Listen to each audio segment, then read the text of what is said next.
Hello, and welcome to another episode of If You Can Dream It, the podcast series where we not only talk about the latest theme park news, rides, and attractions, but we also create them. My name is Joe, and I'll be your host throughout this podcast experience. Now, just giving you a brief heads up, friends, on this one, we will be talking about Halloween Horror Nights, so some of the descriptions, things that we'll be talking about might be disturbing to some viewers and listeners, so viewer discretion is advised on this episode.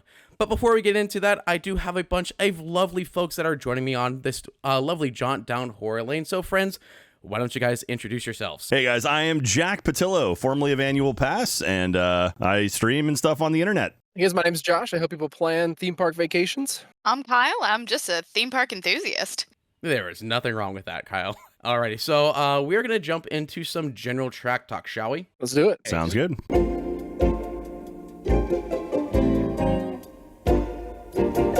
So before we start talking about Halloween Horror Nights, we are going to be chatting about the final world for our Epic Universe, which is the Wizarding World of Harry Potter, Ministry of Magic. So the world will have two distinct attractions. The first will be a live stage show called La Cirque Arcanus, which will be a mixture of live performances, acrobatics, puppetry, and special effects. And then the world's main e-ticket attraction will be Harry Potter and the Battle at the Ministry, which there's just the juxtaposition between those is weird for that. I'll get into a little reason why, but what you're saying, Jack? I'm curious about this because it's Harry Potter and the Battle at the Ministry, but it very clearly has Harry, Ron, and Hermione in it. And it's like, I know they use CGI stuff for the characters at Gringotts, and I'm curious as how much CGI and reuse footage, or is anything original going to happen with the original three? I'm sure Imelda Staunton will come back to reprise her role, but as far as like the main kids, I don't know. I feel like it's going to be. I'm curious to see how they pull this off. You don't think it's going to be just current age Daniel Radcliffe hanging out? Yeah, yeah. I mean, they could. But the thing is, because this takes place after the events of Deathly Hallows Part 2, because this is all the aftermaths of that. So unless they film something for that, I would have to assume they're going to use body doubles for Dan, Emma, and Rupert. Yeah. Yeah, I mean, he did stuff for Gringotts, right? But, I mean... Yeah, he was the only one. Like him and... and Bill or whatever. Percy, yeah, Bill or Percy, yeah. His brother, yeah. So, I'm curious about that because, like... And it is interesting because this is the first time we've officially seen these, or that we've seen these actors portraying these characters beyond the end of the movie. They have the stage show, but that is, obviously way in the future, and it's not, the main cast. So, yeah, I'm very interested to see how this turns out. The one major gripe I have is the two time periods of this land, because not only is the main land and world set in the 1920s Paris, but you have the ride, which is set in 1990s England in the Ministry of Magic. So I made the joke with a couple of buddies and even on Twitter of Marty McFly doing, "Doc, are you telling me that you built a time machine in the Flu Networks?" Because literally, like, there's no real way to get around that juxtaposition between the two different time periods. Yeah, that's a thing. It feels like they really wanted to do this ride, and they really wanted to do the 1920s. So their best solution was, well, time travel. Well, yeah, but well, I mean, what other locations, or what other settings from the movies can you even think of that they could recreate at that scale to have that sort of thoroughfare and that many people walking through? I mean, they've covered Diagon Alley, they've covered, they covered Nocturne Alley. I mean, you could do the Burrow, I guess, but even that is like a single small building on a field. So it's like, I mean, unless they straight up recreate to scale the actual castle, which rumor has it they might be doing a little bit of that. But I mean, I can't imagine another outdoor sort of area within the world of Harry Potter that they could do that with. The Quidditch World Cup. Yeah, I mean, honestly, maybe that, but even then, it's like there's no buildings around there. Like you have to think of like what would act as a place for merchandise, for show type stuff. Like you need to have that theming, and so. It's unfortunate that the Fantastic Beasts movies kind of fell apart, but I mean, this stuff was all spinning up probably 7-8 years ago. So they were like, we hope it does well. It's Harry Potter, it should do great. And then, obviously didn't do as well as they wanted it to. But at that point, it's like, well, there's no, unless we're pushing back the entire park a year or two, we just kind of have to roll with it. And I think I think it'll be cool. I mean, I think, I think Harry Potter fans will dig that area, and I like the idea of the Wizarding World in a different country. That's kind of neat. So I'm curious. I'm excited to see it, and I'm sure it'll be better than what we're thinking. Yeah, I kind of wish that, and I know that our friend Dave Jack was working on a couple of concepts for this, and that he had stuff that was all set in Paris. Because again, I think that Paris environment is great. It's just the time juxtaposition that is what it's getting me. Like because in the second Fantastic Beasts, movie magic, yes. but even in the second Fantastic Beasts, they had like a fantastic like chase scene through the Parisian Ministry of Magic. So I would have loved to see that. But yeah, but you got to squeeze the big three into anything you're gonna do. You have to get the big three in there. And I think it's going to be like so magical and, walking through, I mean, when you walk through Diagon Alley for the first time, that hits you like crazy. So I think as soon as you walk through all the streets of Paris and then you go through this and are in the Ministry of Magic in London, it's not even going to like phase you that you went through location and time travel. It's just going to be like another magical thing. Yeah. That's a little bit like where I'm coming from too. As I mentioned on here before, I'm kind of the Potter ignorant, right? Like I haven't read the books. I've seen the first movie. That's kind of all I'm at. Like all my Potter knowledge comes from the existing parks. And so I see a new thing like this drop down and it's like, oh cool. More cool, heavily themed stuff like I saw at the other places, and I'm all for it. The one thing I will say is that it's impressive, like even just looking at the ride vehicles for this, because it's kind of the elevators from Tower of Terror meet the ride motion base for Star Tours. That's what I've been kind of told what it's kind of like.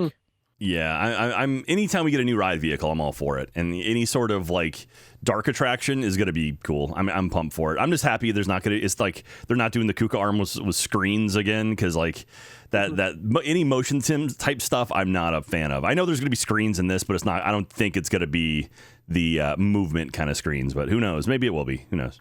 I'm glad that for the most part, like the screens and the arm had their time.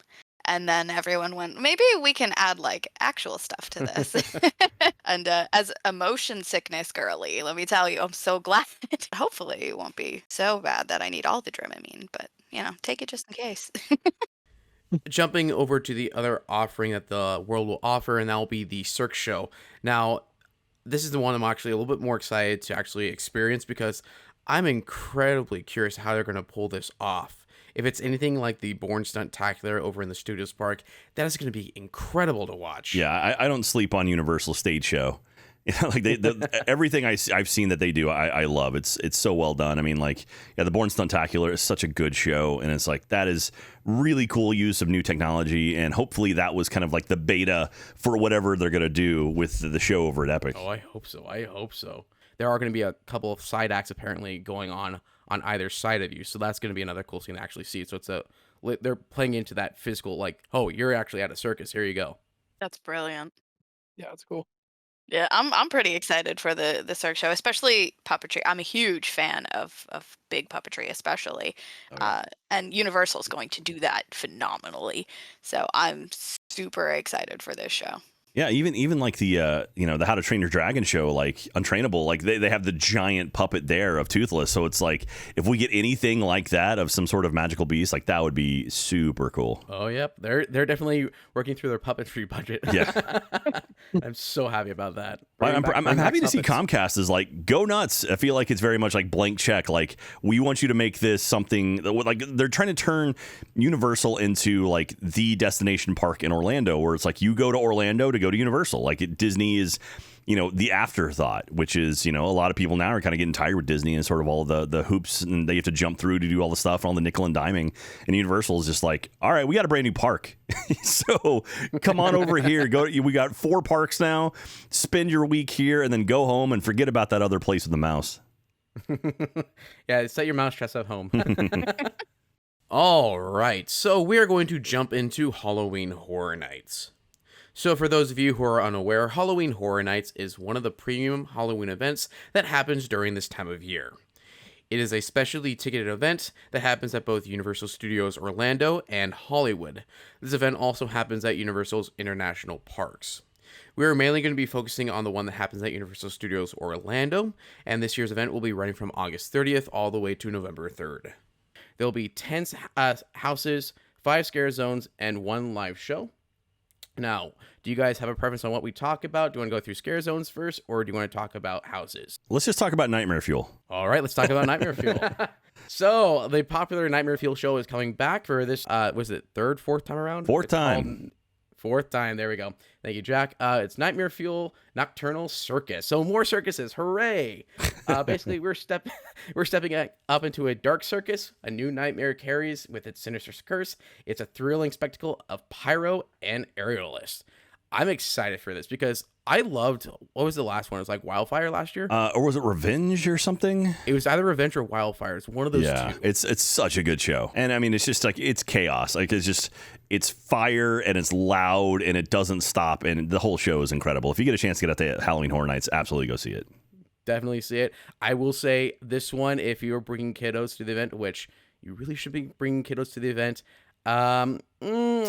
might want to hold off on that just because of how the themings of stuff, certain things. Well, yeah, it's like, do you raise your kids in a European style or an American style? Because if they're okay with violence, you're good to walk around Halloween Horror Nights. If they're okay with maybe a few scantily clad people, maybe the show's okay for you. Just a few scantily clad. There we go. Yeah. That'll be in arson lessons. Alrighty, so we're going to jump from the live show. We're going to talk about scare zones. Now, scare zones, there are going to be at least 5 of them happening throughout the event. And they're kind of doing a little interesting twist on how the scare zones are going to work this year. So normally when you walk into Halloween Horror Nights, you can either go up Production Central, which is going to be from the main park entrance through the Minions mini-land that's there now all the way up to New York. Or you can go all the way to or you can turn to the right and go down Hollywood. So they're doing 2 different paths this year for the scare zones. One that's called Surreal and one that's called Sinister. And it all starts with the scare zone called Duality of Fear. As soon as you enter Halloween Horror Nights, you must choose a path, either the visual horror of Sinister or the unearthly terror of Surreal. And again, this will be happening at the front of the park. So which pathway would you like to go down first, the Surreal or the Sinister? Sinister. Sinister. Oh, I'm cool with Sinister too. Let's do it. Yeah, Sinister. All right, so going down our Sinister route. So we are going to have the Torture Fair. So come all to the Renaissance Fair. Brave the glorious, gory medieval torture devices till you're out of your misery. This will be located over in the New York section of the park. So that's going to be their big like New York section because New York always has those roaming scare actors and they have that very large feel. So I can't wait to see what they do for a medieval Renaissance fair that just is murderous. That's going to be fun to go through. This is the area I'm most excited about. I go to a bunch of Ren fairs and things like that, and I love all like the old torture devices and using those as scary things. I cannot wait. I will spend a ton of time here. I'm certain of it. I'm interested to see what they do with that area because that New York is just massive. So all the scare zones I've had there in the past years have just been enormous. I'll say last year's scare zone was the that sort of like that concert, right? It was almost like it was Vamp. Yeah, it was so big. Like it started at the corner of like it was sort of in front of Fallon, and then just kept going like almost to the statue. Like it was such a massive scare zone. I really like that. Oh yeah, I always love that. That's New York has the best scare zone because they had Vamp last year. They had Major Suites the year before. And then they had the Doomsday one the year prior to that. That was the one with like the animated face, right? Yeah, like the 1984 face, yeah.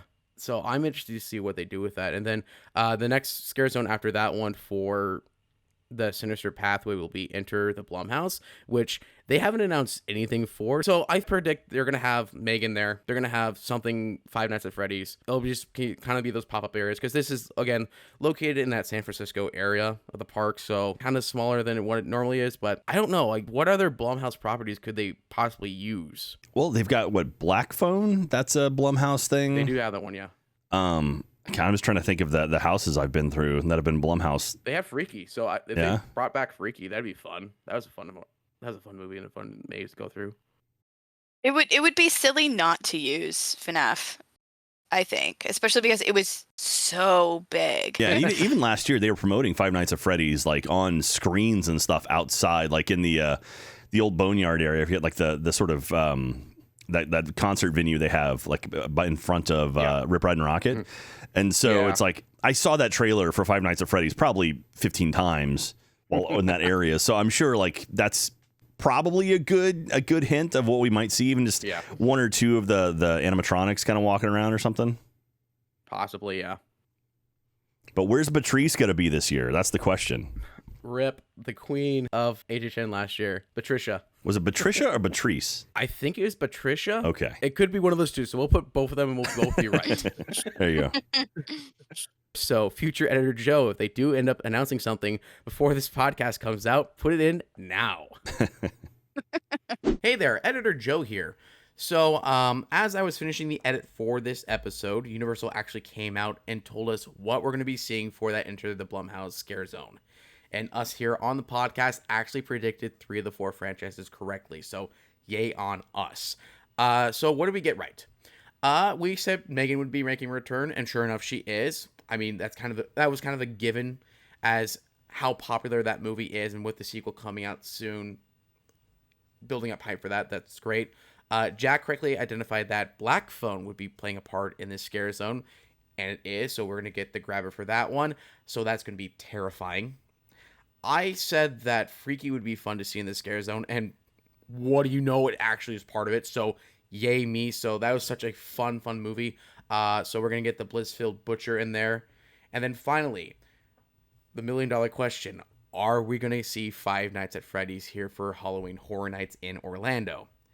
And the answer is, unfortunately, no. We are not going to see Five Nights at Freddy's here for Horror Nights, but don't be too sad for us here in Orlando, because you aren't seeing it in Hollywood either.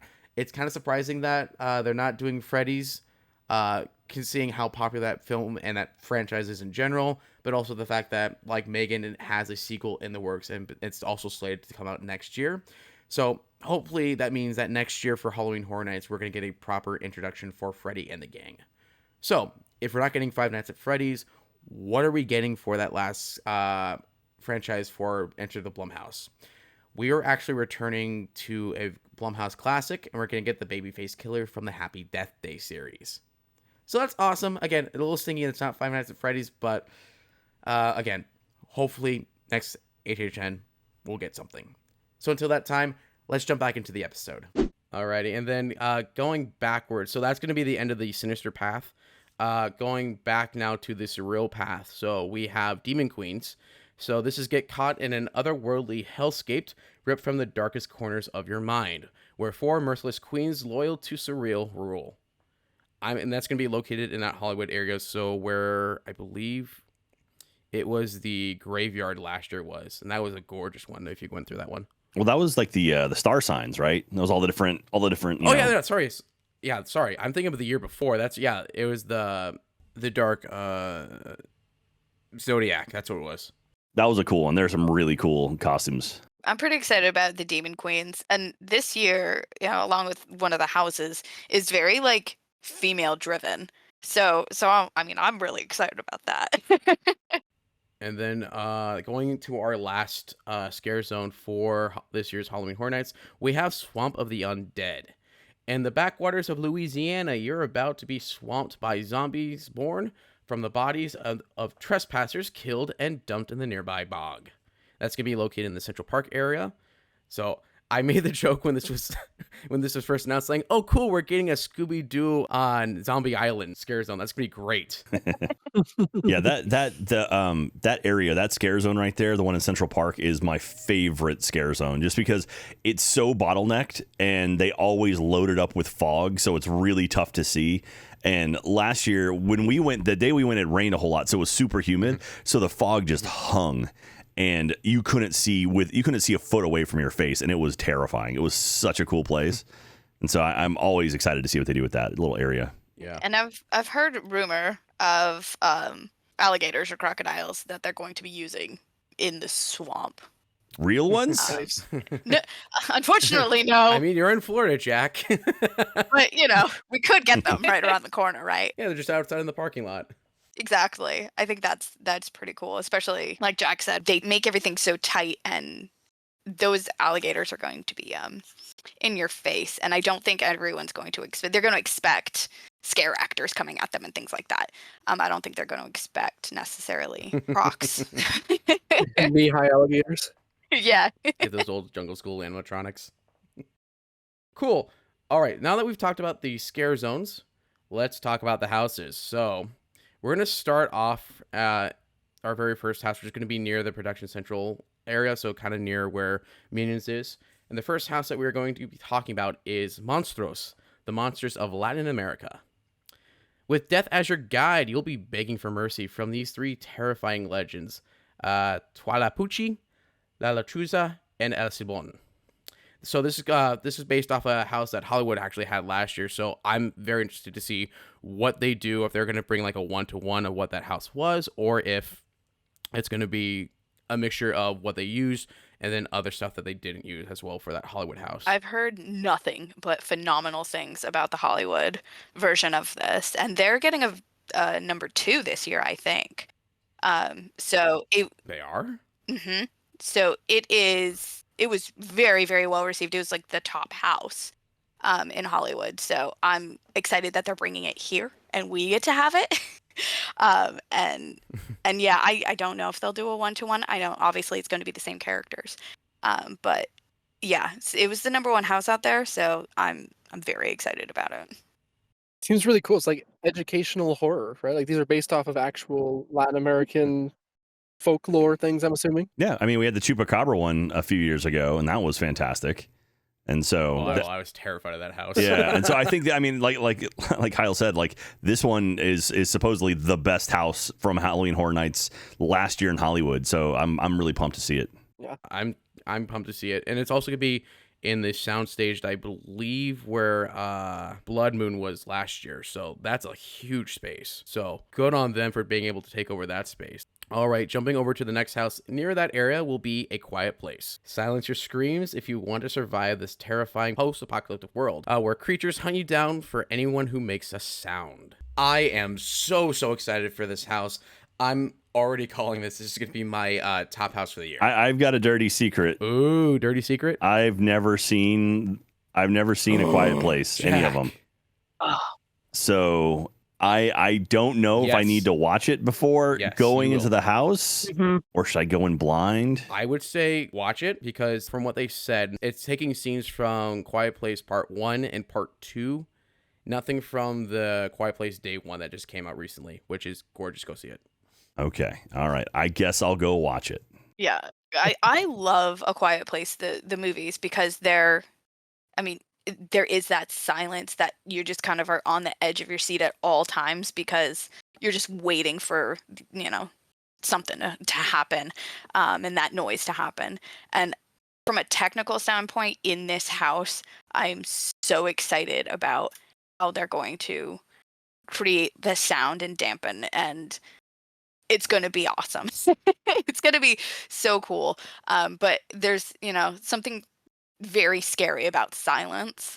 And so I think it's going to be very different from the other houses in that sense, but that's going to drive it to the top of my list for sure. I'm curious if they kind of like gamify it a little bit too, right? Like, will you get different experiences depending on how loud or how quiet you are? They said something similar to that. It's actually Jack. It was actually one of the guys that you interviewed last year. I think Charles said it on the podcast. And he was saying you could technically gamify this a little bit, where see how you can either try and go and run and gun, just like scream your head off and get through the house as fast as you can, or actually see how long you can be quiet for and actually see if you can pick up some stuff, because there are some sound designs here and there that you wouldn't hear otherwise. That's cool. I'm so excited for that. It's going to be interesting, though, because the whole idea is like you want to be silent, but it's like if you're in the conga line of people going through, you can't tell the people in front or behind you to shut up, or you know.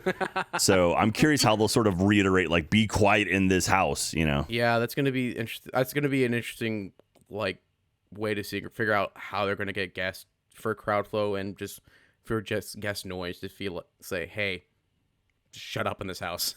Alrighty, jumping over to our next house. This is another one that's kind of near the top of my list, and that's going to be Ghostbusters Frozen Empire. Yay. An ancient artifact has released a chilling new entity, Goraka. Try not to freeze in fear as he freezes people before your eyes. Only the Ghostbusters can stop you from getting iced. So, Ghostbusters, I'm happy about that. Second time we're getting Ghostbusters at the actual event, with their first time with a house, more or less, was back at HHN 29 in 2019. So, how do you guys feel about Ghostbusters? One of my favorite franchises of all time. Anything Ghostbusters, I'm all in. And I love the new movies, so I am pumped for this. This is my turn for a guilty confession. I haven't even seen Frozen Empire, so I don't even know what to expect at all. It's on Netflix. Go watch it. Do homework. Yeah, I should. If you ever watched the Ghostbusters cartoons back in the day, it has that kind of feel to it. Okay. Yeah, very real life Ghostbusters. Yeah, I mean, I love Ghostbusters. I mean, I missed the 2019 house, but I saw some clips of it and stuff, and the way they incorporated like proton packs, and I'm pumped for that kind of stuff, and hopefully this will be our like fun house.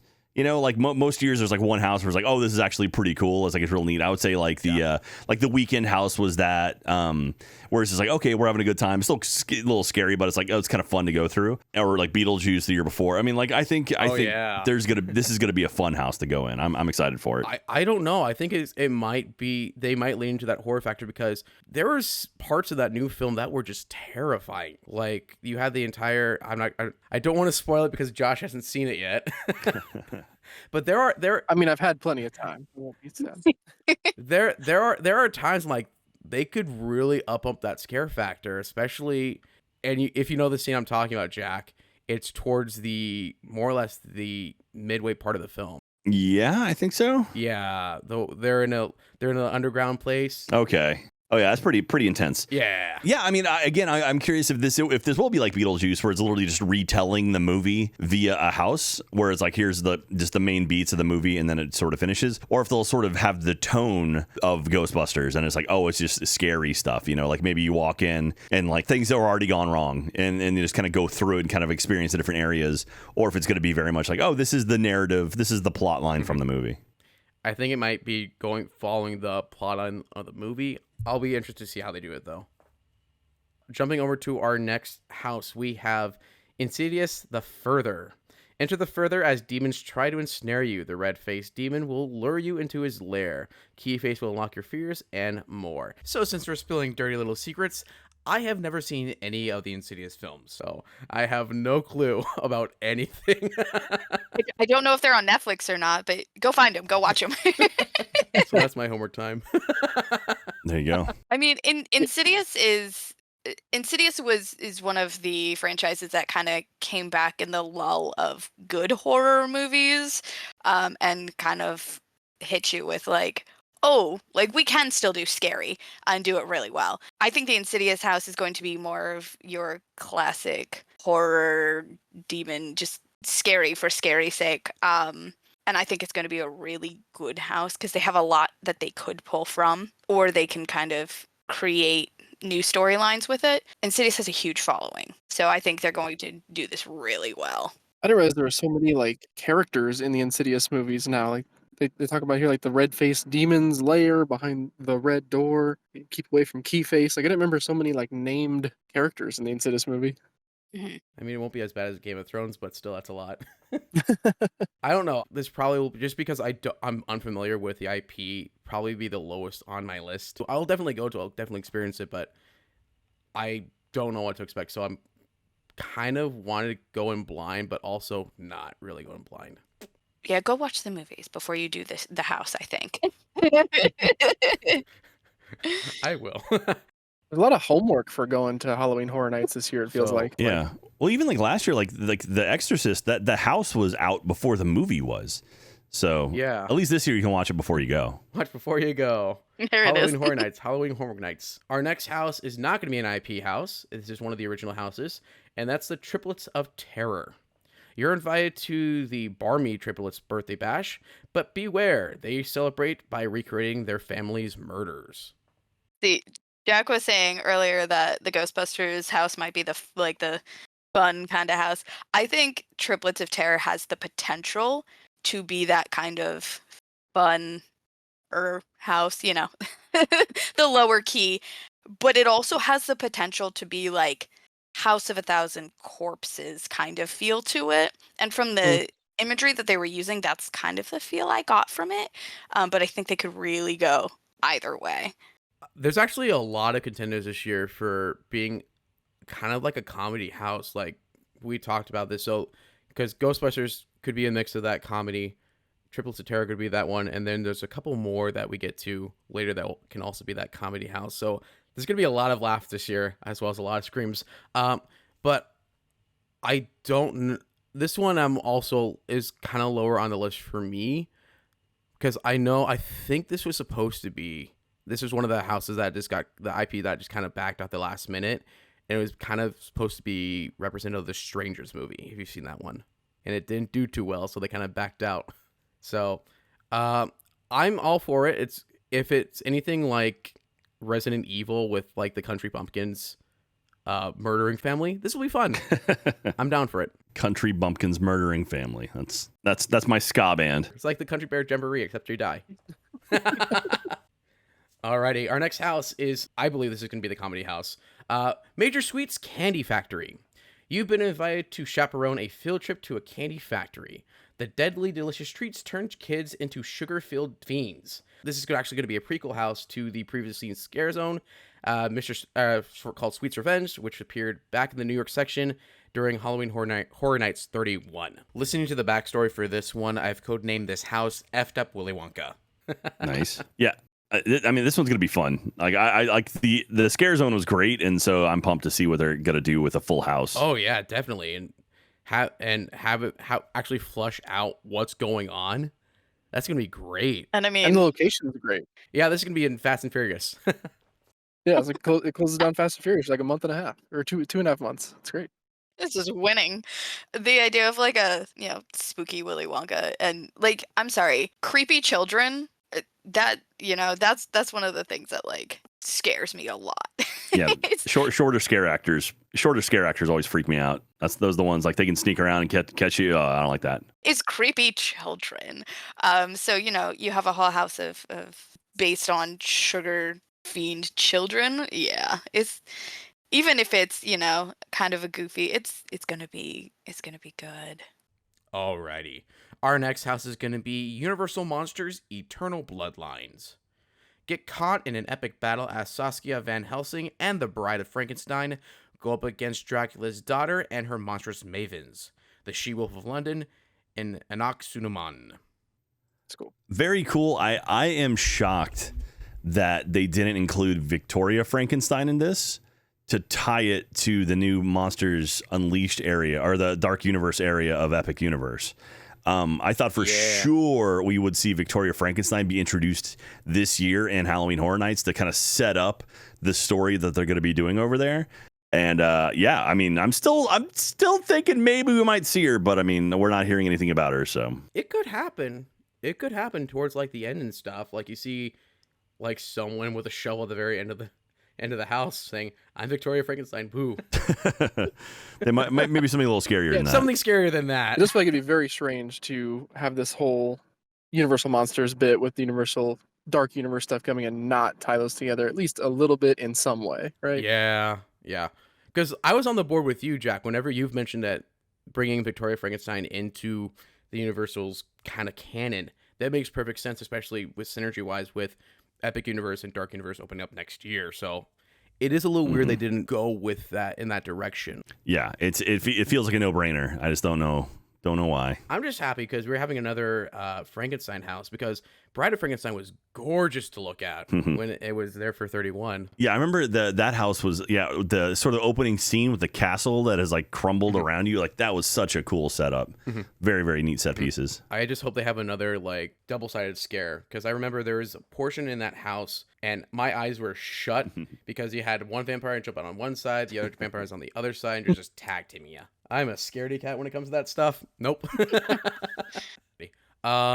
Anything else on Universal Monsters that you guys want to chat about? I'm excited for it. All right. Our next one is going to be a fun one, and that's Goblin's Feast. Welcome to the Goblin's Feast Tavern and visit the Goblin's Village, where a lavish feast is being prepared for goblins, orcs, hobgoblins, and witches. And you're the main course. So, Dark D&D is definitely coming to Halloween Horror Nights. We saw it with the Torture Fest, and now we're seeing it with Goblin's Feast. We're so excited. Roll for initiative. Let's go. Roll a death saving throw. It's going to be. This has the potential to have a lot of like low line scares that like come below your vision. Instead of, and I think it has the potential to be the dark horse in this group of houses. I think it could be, yeah. And this one also, just listening to the description and the background story for this house, this one also could be like the comedy house. That's so weird. Like for this event in particular, there are so many houses that can be considered the comedy this year. It's just funny. Like this one, Major Sweets, Ghostbusters, they all sound so funny. Well, I mean, we assume they might be all terrifying and horrible and violent and bloody, not funny at all. Oh, they're going to be violent and bloody beyond reasons, but they're going to be funny while they do it. I just imagine this house is going to have a lot of scare actors with a lot of fake teeth. Lots and lots of fangs. Well, like the Tooth Fairy house from the last couple of years. I was about to say that. It does seem really cool. Like Kyle said, the dark D&D feel of it is, I mean, it's probably my number one house I'm excited for. Bring your dice. Right.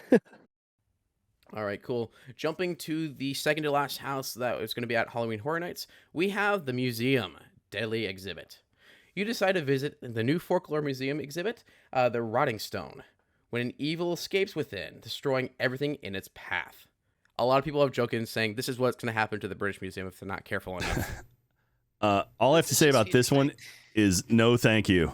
No thank you, pass. I imagine there's going to be mannequins and stuff, and mannequins freak me out.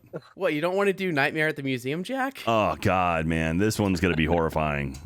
That's my least favorite thing are doors open away from me and mannequins. So I think this one will be chock full of mannequins and things that you think aren't going to move, but then they move.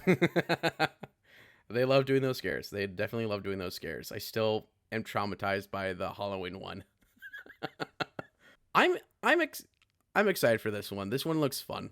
I think it looks fun, but I think it's one of those houses that, if I didn't make it in, I don't think I'd be too upset about it. It's probably a low one on my list. Yeah, and just a lot of the imagery is also like that's been coming out as very like Egyptian leaning, and I feel like that's a theme that happens a lot with like museum types. I just want something a little bit different, Not looking for a mummy popping out of a coffin at you.